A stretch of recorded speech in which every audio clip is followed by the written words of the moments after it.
Picture चालू करो बे। चलो भाई देखो अब मैं क्या करता हूँ। सुरेंद्र राजपूत, पहले इस पर थोड़ी क्लैरिटी दीजिएगा।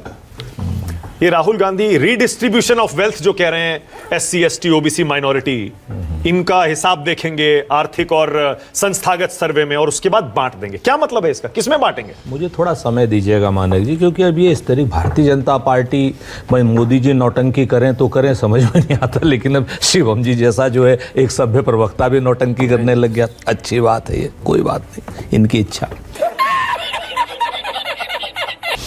अब भारतीय जनता पार्टी का पहले दौर के चुनाव के बाद मानसिक स्तर आ गया है, दिवालियापन हो गया है। देखिए बहुत साफ है एकदम। ना इन्होंने, या तो पहले कहते, अब ये जो 123 पता नहीं कौन सी 240 मनमोहन सिंह का बयान, ये 10 साल से सरकार में है, भाई मनमोहन सिंह को फांसी चढ़ा देते, कहीं एक FIR तो कर देते ना।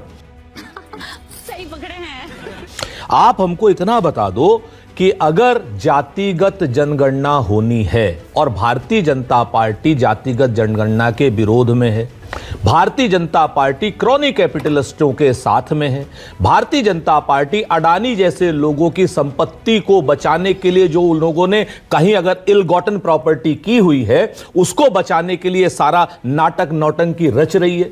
अगर अडानी की संपत्ति जो इल गॉटन है, अगर उसको लेकर के कोई आर्थिक सर्वे होता और यह बताया जाता है कि 70 करोड़ लोगों से ज्यादा रोज 100 रुपए नहीं कमाते हैं, 70 करोड़ से ज्यादा, और एक या दो आदमियों के पास देश के 70 करोड़ के बराबर की प्रॉपर्टी है, जाति जनगणना से यह भी क्लियर हो जाएगा कि किसके पास क्या है, संसाधनों का किसके पास क्या है। संसाधनों का हक क्या नाम भारतीय जनता पार्टी नहीं चाहती कि पिछड़ों के लिए हो?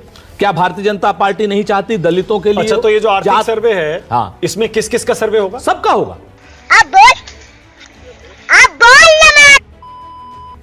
सबका होगा। और जिसके पास इलगॉट, जो आर्थिक सर्वे पहली बार हो रहा है भारत सरकार में, हर साल आर्थिक सर्वे होता है। क्या नाम, भारतीय जनता पार्टी ने पिछले 10 साल में 10 बार आर्थिक सर्वे कराया।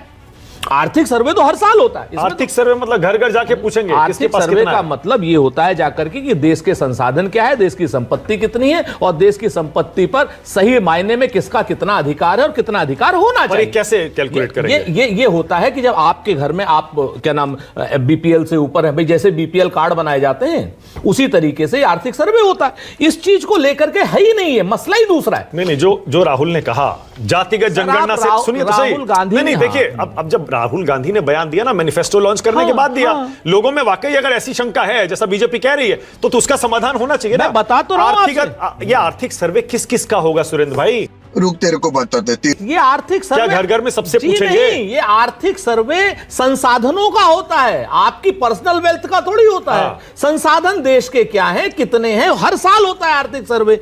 जातिगत जनगणना को रोकने के लिए कुकृत्य रच रही है भारतीय जनता पार्टी, और भारतीय जनता पार्टी देश की ऐसी गलत पार्टी अब साबित हो रही है कि जो देश के दलितों की, देश के क्या नाम अल्पसंख्यकों की, देश की महिलाओं की, देश के पिछड़ों के जिस तरीके से ये लोग इनके संसाधनों पर कब्जा सिर्फ एक अडानी का करके देना चाहते हैं, हम इसका विरोध करेंगे। देश के नेचुरल रिसोर्सेज जो हैं, देश के जो प्राकृतिक संसाधनों का आर्थिक सर्वे होगा, उनका सर्वे होगा कि कितना किसके पास, कितना जाति और कितना जातियों के हिसाब से किसको मिल रहा है। और मैं आपको बताऊं, हाँ बिल्कुल, जातियों के हिसाब से किसको कितना मिल रहा है, जातियों के हिसाब से भी, आदमियों के हिसाब से भी, पूरी तरीके से सामाजिक रूप से पिछड़ों के हिसाब से भी। क्या बात है सर, क्या बात है सर, क्या बात, ये बात है। ठीक है, तो आप इस चीज को देखिए कि उसके बाद कैसे रीडिस्ट्रीब्यूट कैसे करेंगे, पार्टी कैसे अटकाती है, कैसे भटकाती है, कैसे लटकाती है। ये बिल्कुल ये जो आप जो नया सवाल कर रहे हैं ना, रीडिस्ट्रीब्यूट कैसे करेंगे। भाई आप एक बात बताइए, एक कम्युनिटी के पास,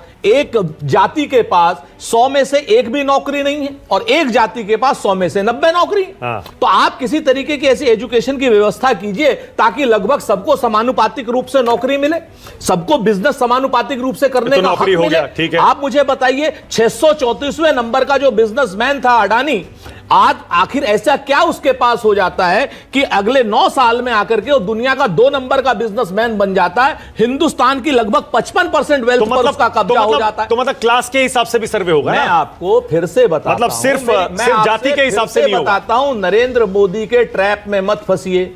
नरेंद्र मोदी जी का जो ट्रैप है वो शुद्ध रूप से पिछड़ा विरोधी है, दलित विरोधी है, महिला विरोधी है। ये अल्पसंख्यक के नाम पर मतलब उद्योगपतियों से लेंगे। सुनिए, दलितों का, पिछड़ों का हक मार करके एक उद्योगपति को देना चाहते हैं। मेरे तो एल लग गए।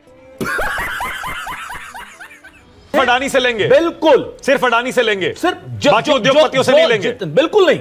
जो जिनका इल गॉटन नहीं है, बिल्कुल नहीं। बहुत साफ है, जिनका इल गॉटन नहीं है, बिल्कुल नहीं। हम तो आपसे एक चीज कह रहे हैं, जो लोग टाटा है, बिरला है, इनका देश के निर्माण में वो है। आज की डेट में 24,000 की सिर्फ एक एम्प्लॉइज को रख करके वो दुनिया का सबसे बड़ा उद्योगपति बना हुआ है। 24,000 एम्प्लॉय हमारे दूसरे उद्योगपति, छोटे छोटे उद्योगपतियों के पास 50-50, 60-60 लाख एम्प्लॉय। ठीक है, हाँ भाई, कैसी लगी आगे स्वाद? ओके। तो मैं आपको बताऊं कि भारतीय जनता पार्टी जो ये लटकाने अटकाने का काम कर रही है, इससे इसका मानसिक स्तर पता चल रहा है कि पहले फेज के चुनाव में भारतीय जनता पार्टी बुरी तरीके से हार रही है। ओके, अब बहुत और अब ये चुनाव को गरमाने के लिए, मैं फिर से कहता हूं, चुनाव को गरमाने के लिए इस तरीके की निर्लज्ज, नीच और ओछी टिप्पणी देश के सामने रख रहे हैं, जिससे हमें भटकना। ठीक है, अब सुरेंद्र राजपूत इस पर आ जाइए, अब थोड़ा इस पर भी आइए। शिवम, एक सेकंड जरा, क्योंकि ये मनमोहन सिंह के बयान को लेकर बहुत बहस हो गई। हाँ।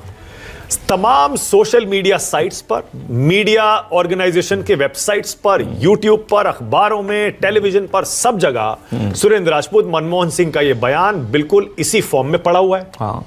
अगर उन्होंने ये नहीं कहा, मनमोहन सिंह ने, कि प्राकृतिक संसाधनों पर पहला हक अल्पसंख्यक, खासतौर से मुसलमानों का होना चाहिए, कहा या नहीं कहा? वैसे बताइए। वाह बेटा, लगता है तुम गू खा के ही मानोगे।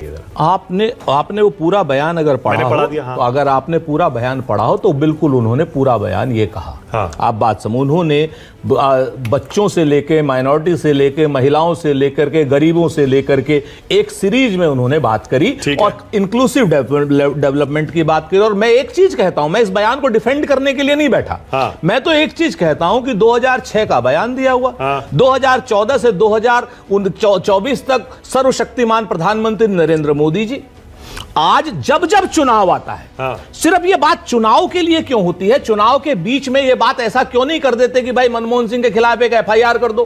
पहला किसका है? मनमोहन पहला किसका है? देश के दलितों का, पिछड़ों का, आधी आबादी का, इन सब लोगों का है जिनको जरूरत है।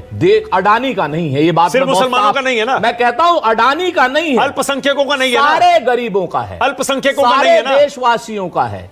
भैया मुंह निकल जाएगा हमारा ऐसा करेंगे तो। भाई मजा आया, और मैं ये जो मजा है हिंदुस्तान के हर व्यक्ति को देना चाहता हूं। जनता को आप मूर्ख समझना बंद कर दीजिए।